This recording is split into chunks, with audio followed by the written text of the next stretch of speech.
So first time yung mamulaklak ka from D, kaya nasasayang ako kasi bago lang yan, oh, ang dami-dami.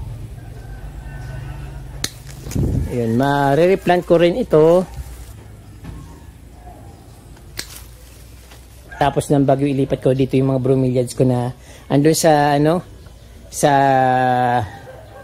dito sa puno, dito sa gilid ng dito yung mga ayan katulad nito, philodendron, so ilalagay ko diyan sa puno ng mangga.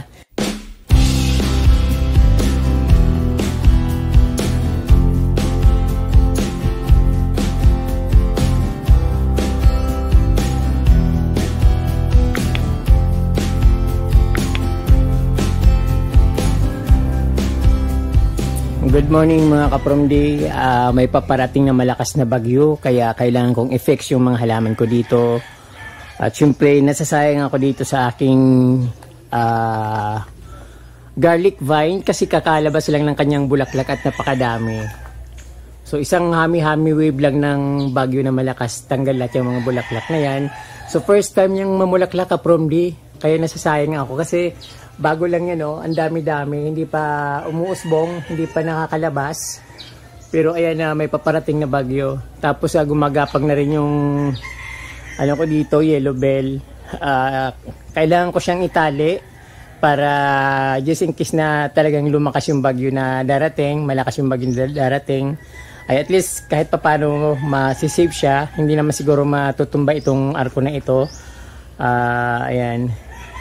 Matibay naman yan kasi malalim yung pagkahukay ko niya. Yung orchids ko naman ay tapos ng mamulaklak. So nahulog na nga, 3 piraso lang yung nito, yung bulaklak, pero napakaganda at ang tagal-tagal mawala. Siguro mga 2 weeks na itong bulaklak na ito. Pero ayan, ang ganda-ganda pa rin. Yung isa nalaglag na. So ayun. Andito nga hindi ko na masyadong maayos at yung kasi dito yung bunga dumadagta sa mga halaman para bang parang lason yung dagta niya nang gagaling sa bunga. Kaya yung dito nangingitim yung mga dahon, no. Yung mga natutuluan ng tubig na galing sa bunga, sa palm, ayan umiitim, pati itong aking golden rosary na ayan maitim yung dahon. Dapat nito ay makintab na kulay ngayon, pero ayan walang dating.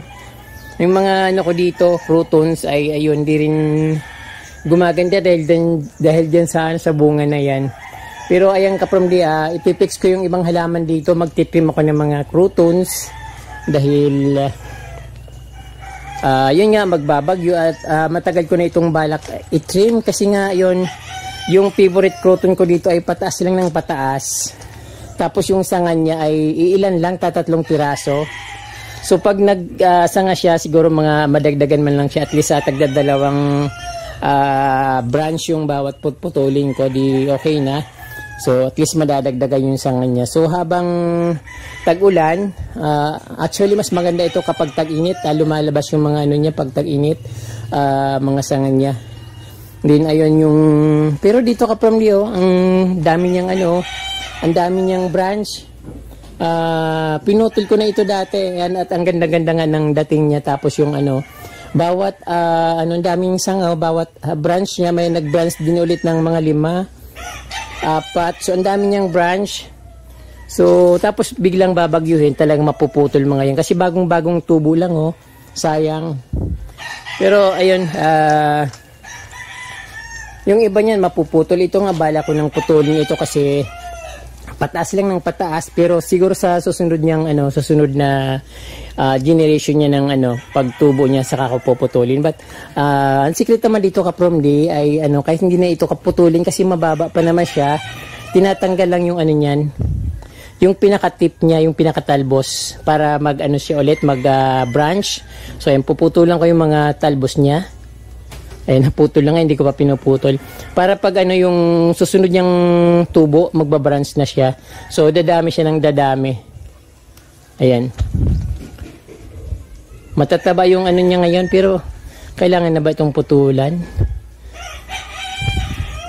Masyado pang mababa, pero okay lang naman. So, ayun, tinukudan ko na lang ito ng kahoy kasi nung nakaraang bagyo, natumba rin ito. So tinukuran ko dyan sa baba para tumayo siya. Din ito yung galing sa sa backyard na sinasabi ko sa inyo na kulay yellow na crouton. Din ito naman galing din ito dun sa backyard. Nilipat ko dito. Natumba rin ito kaya mayroon siyang tukod dun sa ilalim. May dun nilagyan kong kahoy. Din ito naman yung talagang bala ko ng matagal tong putulin kasi nga kukunti yung niya branch. Although makapal yung niya, yung dahon niya sa taas dito sa ibabaw, pero yung niya pataas lang siya ng pataas kaya dapat putulin. So ayun, puputulan ko siya para dumami yung mga sanga niya. So ang ganda-ganda pa naman sana. Ang ganda niyang tingnan pero kailangan talagang putulan. Then sa naman doon sa sa likod meron naman siyang philodendron. Then hindi naman mahalata kung pinutulan siya. Ayun. Pero super ganda niya. Dito ko lang putulan sa may branch na isa para ayun. Ayun, ma-replant ko rin ito. Favorite crouton ko to kasi yung ganda ng kulay.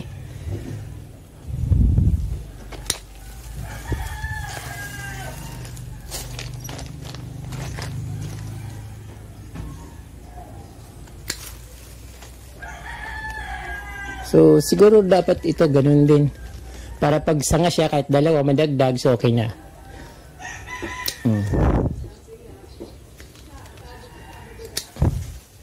So, ang dami kong naputol.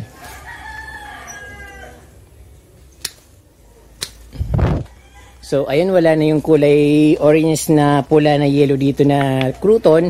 Pero once na naman siya once na tumubo, mas maganda kasi mas madaming lalabas na sanga.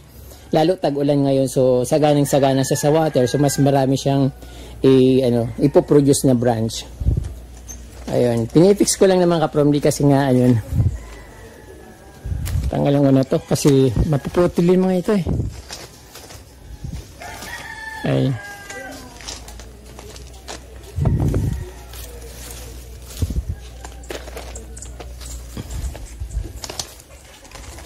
So yung iba niyan ay ko rin, itatanim ko din. Tapos ito siyempre matataas na naman, mahaba na naman. Kailangan putulin na naman ito.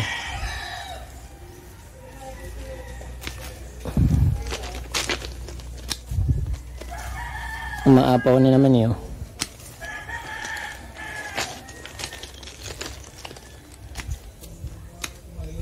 Habang pinuputol, dumadami yung mga niya, kumakapal siya kasi nga sanga siya ng sanga.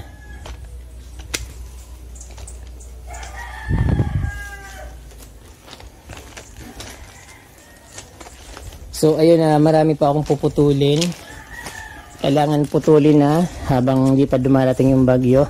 Kasi pag dumating yung bagyo at mahaba sila, halukayin din yan at malalamog sila. Kawawa naman.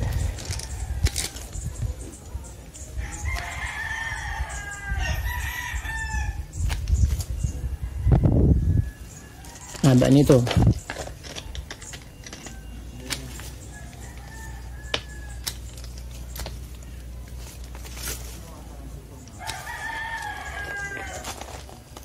So ayan na, umiksi na naman sila. At siyempre ilang linggo lang, 2 linggo, balik na naman yan sa dati. Kung hindi sila malamog ng bagyo.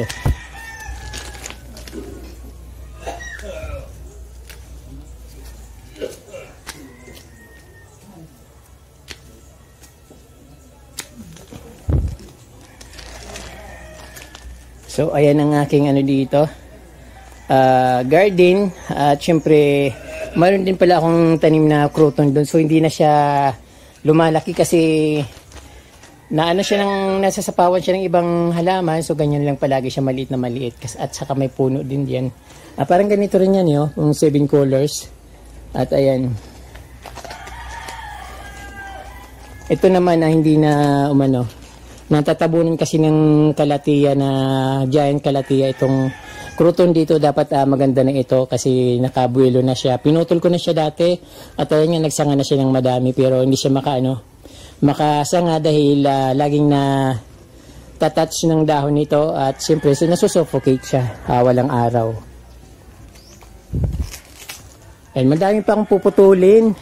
Kailangan magbawas ako ng madaming sanga para hindi ng bagyo, para hindi masyadong maapektuhan ng bagyo.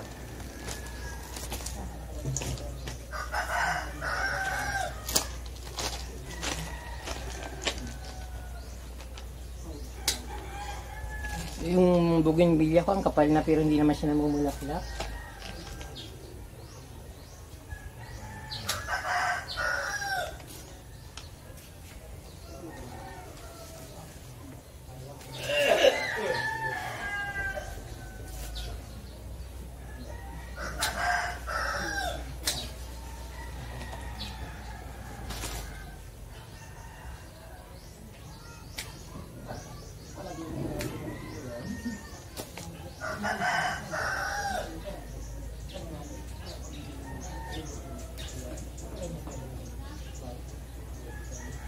Yung ibang isang hayaan ko na lang na gumapang sa taas para mamulaklak siya doon kasi kadalasan kapag mataas na saka siya namumulaklak sa taas para at least mapil ko na mayroon akong bougainvillea.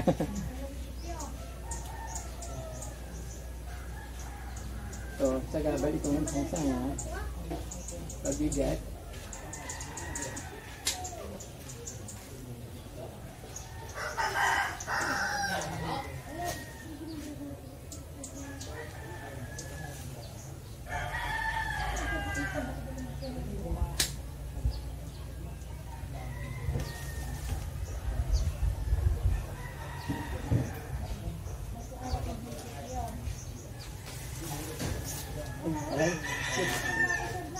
Ay, hindi pa pala siya gumagapang. So, mayroon na siyang dalawa doon. Ito, putulin ko na lang ito. Ayan. Ang dami.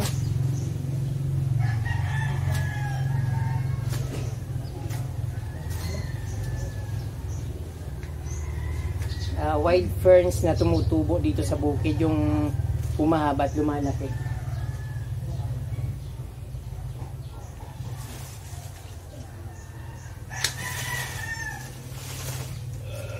Ito naman isang variety ng tea plant. Hindi ko alam kung anong klaseng tea plant ito kasi yung dark pero hindi siya namamatay kapag tinanim mo na ganyan na talaga siya, hindi siya namamatay.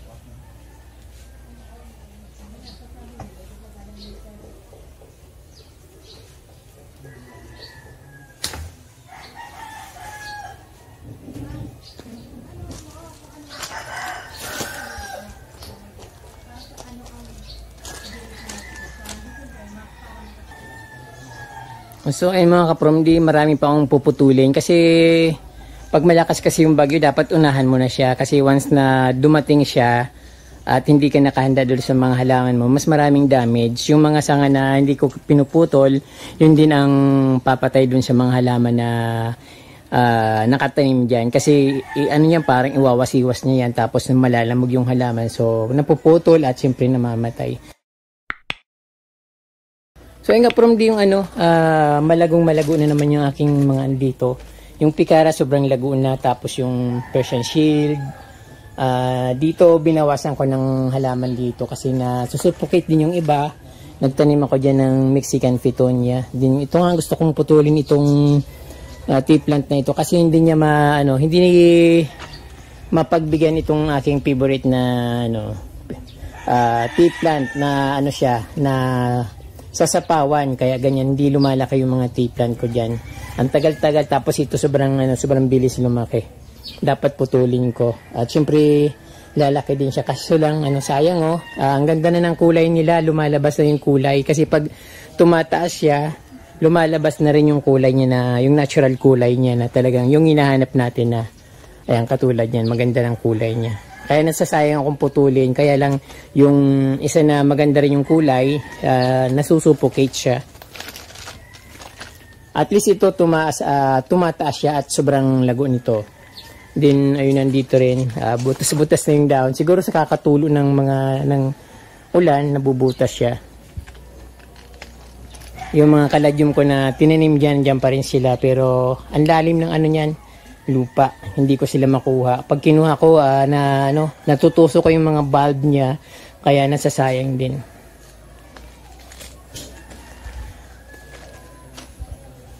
So, ayun dito sa aking front yard.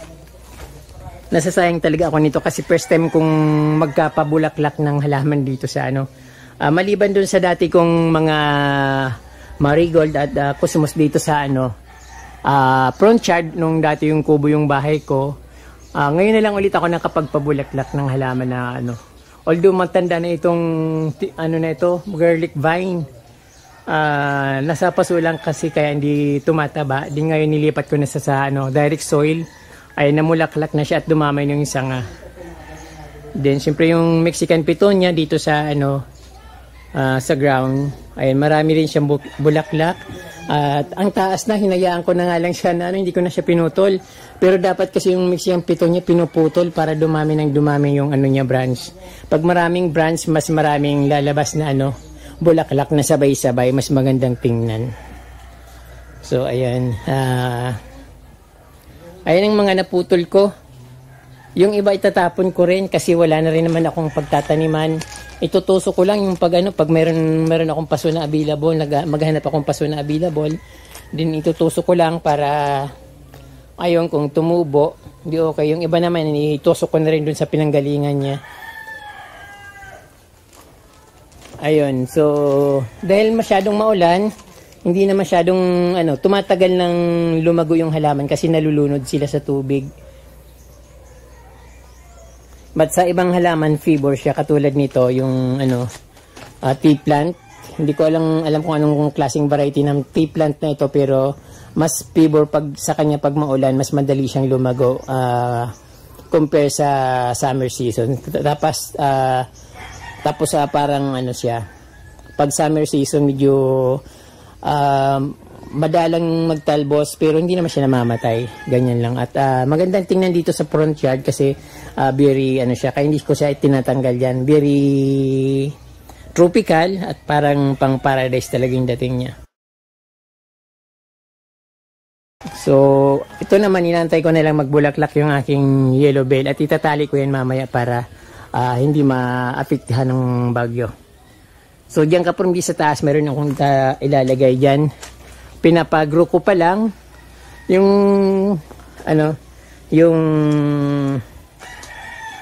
plant na parang ganito. Ito kasi yung copper yata ito succulent din siya pero parang silver copper na silver copper na halaman. Pero parang kahawig yan kung napupunta kayo sa Mega Mall, sa SM Northeast, yun ang ilalagay ko. Yung nakikita nyo parang nakakahang na halaman doon, yun meron ako nung, kaya yun ang ilalagay ko dito. Pero hindi pa siya malago kaya hindi ko muna nilalagay. So ayan.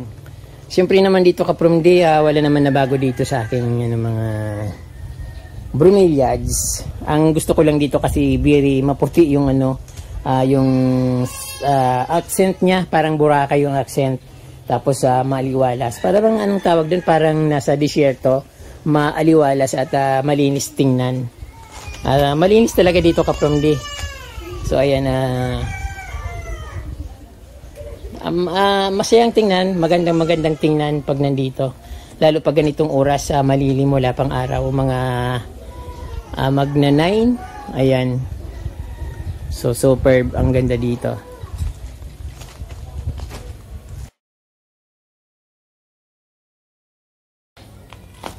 So dito ka from may binabalak ako dito. Ililipat ko dito yung mga bromeliads. Pero siguro after bagyo na lang, pagkatapos ng bagyo, ilipat ko dito yung mga bromeliads ko na andun sa dito sa puno, dito sa gilid ng kasi dito na hindi na initan, at least doon sa banda doon kapag afternoon, lumalabas na, tatamaan na siya ng araw doon. Dito talagang walang init. So hindi lumalabas yung kanilang mga kulay. Then yung mga dito, yung mga ayan, katulad nito, philodendron. So ilalagay ko dyan sa puno ng mangga. Kasi dito binabahayan sila ng lamok. So ang nangyayari, pag pumupunta ako dito at binubuksan ko yung pinto, nakaabang lahat yung lamok dyan. So pagpasok ko, sabay-sabay kaming papasok. Dahil dito sila tumitira sa philodendron. Kaya ayaw ko silang ipasok sa loob ng bahay kasi binabahayan sila ng lamok. Even yung ferns, ito yung pinakabago kong ferns kapramdi, yung Boston fern. Medyo dumadami na yung ano niya, lumalago na yung dahon niya. Nung galing siya sa Manila, talagang lupay-pay siya. So at least ngayon meron akong Boston ferns. Inaantay ko na lang siyang lumago. So ayun.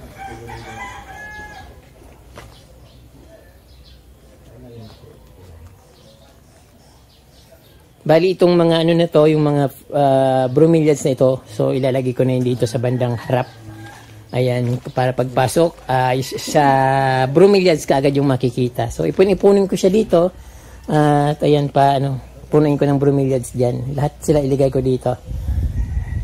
Para bagay dito sa aking, bagay dito sa aking white stones. Kasi maganda yung combination ng, bromeliads, stones, and bromeliads. Mas maganda sana kung medyo mataas yung land or yung soil dito, kaya lang pababa, pero okay na yan, ayusin ko na lang. So ayan po kapramdi, habang nag-aantay ako ng nagpiprepare ako sa paparating na bagyo, ayan.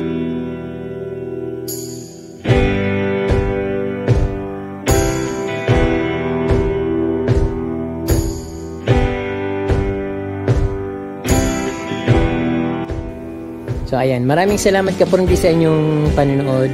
At huwag niyong kalimutan mag-subscribe at pindutin po yung notification bell para updated po kayo sa aking mga bagong post na videos. At mag-ingat po tayong lahat dahil may paparating na super typhoon.